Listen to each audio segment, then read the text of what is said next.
So let's talk about Cleopatra. When you hear that name, what comes to mind? Probably Elizabeth Taylor in a golden barge, or maybe a Shakespearean tragedy, or perhaps just this vague, almost mythical image of a beautiful, seductive woman who brought powerful Roman men to their knees. And that's not, entirely wrong, I guess? But it is profoundly, deeply, and fascinatingly incomplete. The popular image of Cleopatra is a story that has been told and retold, mostly by her enemies, the Romans, and then filtered through centuries of art and literature that were more interested in a dramatic love story than in, historical reality. The truth, as it so often is much more complex and, I would argue, much more interesting. Cleopatra wasn't just a character in someone else's story, she was the protagonist of her own. She was a scholar, a politician, a naval commander, and a monarch desperately trying to navigate the treacherous geopolitical landscape of the 1st century BCE to preserve her kingdom's independence. To understand Cleopatra, you first have to understand that she was an ending. Not in a sad, pathetic way, but in a final, definitive, full-stop kind of way. She was the last active ruler of the Ptolemaic Kingdom of Egypt, a dynasty that had ruled the Nile Valley for nearly 300 years. Her death in 30 BCE wasn't just a personal tragedy. It was the moment Egypt ceased to be an independent kingdom and was absorbed into what would soon become the Roman Empire. This is a crucial piece of context. The Romans were coming, and she knew it. Here's probably the first major misconception we need to tackle. Cleopatra was not ethnically Egyptian. She certainly didn't look like Elizabeth Taylor. Cleopatra VII was a member of the Ptolemaic dynasty. That means she was of Macedonian Greek descent. For nearly 300 years they ruled Egypt as a foreign, Greek-speaking elite. They largely kept to themselves in Alexandria. They intermarried, often with siblings, to preserve their line. The Ptolemies saw themselves as Greek heirs to a Hellenistic world. But they borrowed the grandeur and divine authority of Egyptian pharaohs. They ruled a vast Egyptian population while remaining culturally separate. Think of it like the Norman conquest, a foreign-speaking elite ruling a native population. The Ptolemies spoke Greek. They worshipped Greek gods alongside Egyptian ones. They administered the kingdom with a Greek bureaucracy. But Cleopatra was different. The Roman propaganda machine, which was incredibly effective, loved to paint Cleopatra as this wanton seductress who used her body to ensnare powerful men. And while her relationships were certainly a key part of her political strategy, focusing on seduction wildly misses the point. According to our ancient sources, Cleopatra's most formidable weapon was not her beauty, which was probably not the show-stopping Hollywood version we imagine anyway, but her mind. Plutarch, who was no great fan of hers, still had to admit it was her conversation, her wit, and her intellect that were truly irresistible. She was, by all accounts, a polyglot, a linguistic genius. Plutarch claims she could speak to Ethiopians in their own language, troglodytes, a term for peoples of the southern Red Sea coast, Hebrews, Arabians, Syrians, Medes, Parthians, and that's on top of her native Greek, and her learned Egyptian. Imagine the diplomatic advantage this gave her. In an age where translation was slow and often imprecise, she could engage directly. This wasn't a parlor trick, it was a tool of statecraft. Raised in Alexandria, the intellectual capital of the world, she would have studied at the museum. Let's talk about Julius Caesar. When Cleopatra met him in 48 BCE, she was in a desperate position. She had been ousted from power by her younger brother, Ptolemy XIII, and was in exile. Caesar, fresh from defeating his rival Pompey at the Battle of Pharsalus, arrived in Alexandria as the undisputed master of the Roman world. The famous story, she was smuggled to him in a carpet, or more accurately, a bed sack. It wasn't just a dramatic entrance, it was a risky move to bypass her brother's guards and gain a personal audience. The alliance they formed was mutually beneficial, blending the personal and the political. His legions crushed her brother's forces in the brief Alexandrian War. He reinstated her on the throne, this time with an even younger brother, Ptolemy XIV, as a nominal co-ruler she could control. Egypt was immensely wealthy, the breadbasket of the Mediterranean. Controlling its grain supply was a powerful political tool in Rome. And then there was Caesarion. One of the most brilliant, and to a Roman mind, most shocking, aspects of Cleopatra's rule was her masterful use of religious imagery. She didn't just rule as a queen, she presented herself to her Egyptian subjects as a living goddess. Specifically, she identified herself with Isis. Isis, the Divine Mother. Isis, the goddess of magic. Isis, the protector of the kingdom.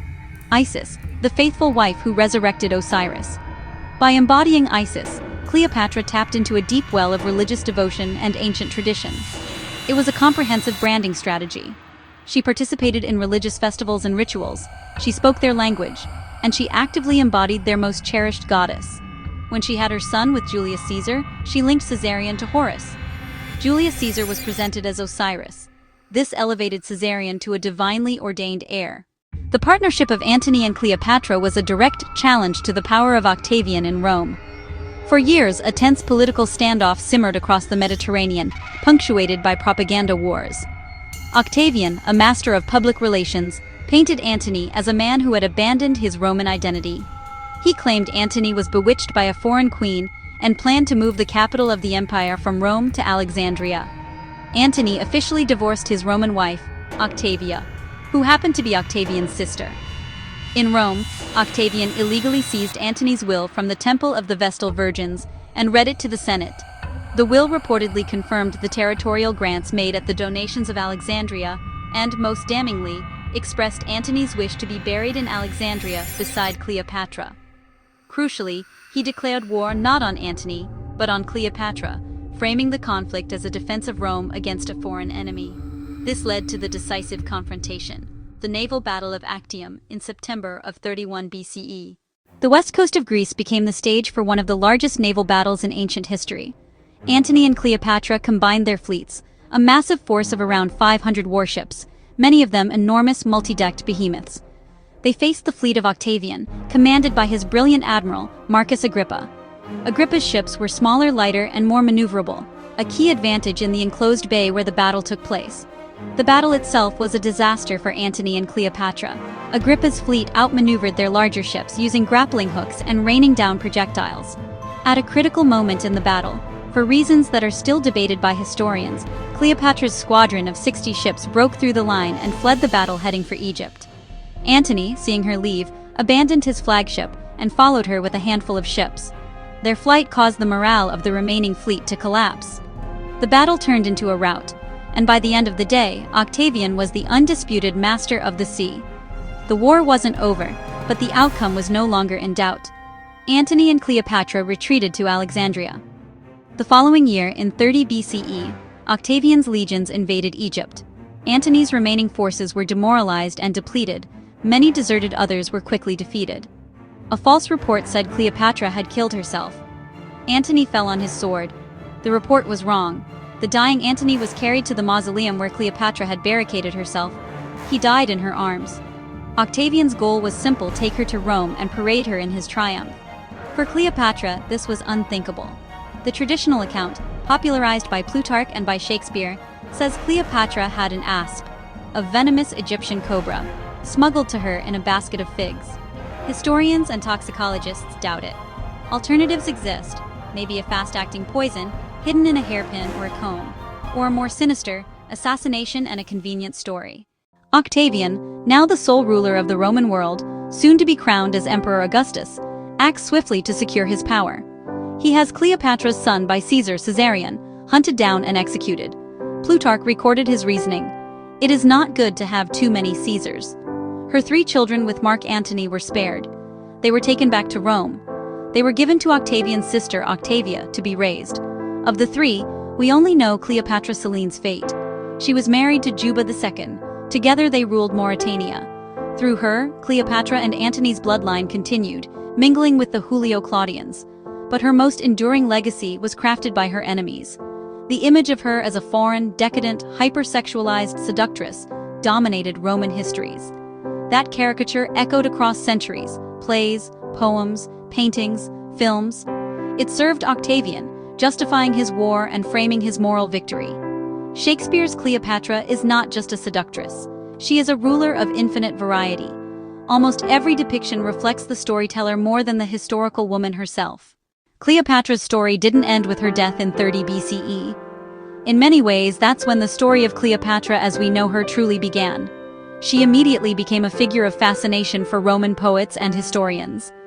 Writing under the patronage of Augustus, They cemented her image as the great foreign threat. During the Renaissance, with the rediscovery of texts like Plutarch, her story exploded back into Western consciousness. William Shakespeare penned Antony and Cleopatra around 1607. 19th-century artists draped her in exotic luxury, often highly inaccurate. Then came cinema.